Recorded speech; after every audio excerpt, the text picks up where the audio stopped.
Two brothers of the same family decides to enter into a transaction. Income tax authorities will never allow such transaction to happen without their scrutiny. That's what happened in the case of companies. Transactions between two different companies under the same parent companies always attract income tax scrutiny. But one simple adjustment in that transaction can save companies a lot of taxes and let them sneak away from the eyes of the regulatory authorities. Let's say there are three companies: Company Singapore, Company India and Company Hong Kong. Now Company Singapore and Company India are owned by the same owners, while Company Hong Kong is a different company altogether. Now Company Singapore wants to sell goods to Company India to be sold in the Indian market.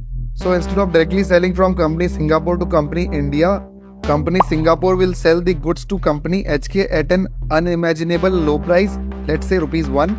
Now Company HK will brand the goods and sell them at an extremely high price to Company India, let's say at ₹100. And the market price of these goods in Indian market is 100 only. So what happens here is Company Singapore will earn a very low profit because the product was originally sold at a very low price, and Company Singapore will have to pay very low taxes in the country of Singapore. Company India bought the goods at a very high price and the profit margins are almost nil. So Company India will pay low taxes or almost nil taxes. Now all the profits will be of Company HK, which is 99 rupees, and HK is a tax haven which will save companies lot of taxes. This will also save the parent company of the Company Singapore and Company India from the regulatory authorities' scrutiny because they are not dealing directly.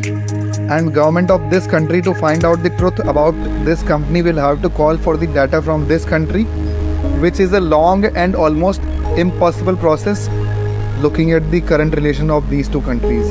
Now this is followed worldwide by almost every large corporation. BlackRock did it for intercompany loans, MACD generally does it via Luxembourg, and Kellogg's India did the same process with Pringles, where Kellogg's were transferring profits to bring Pringles to India, almost 50% to another country, and after a long scrutiny, income tax department said them to transfer only 4% of the profits instead of 50%.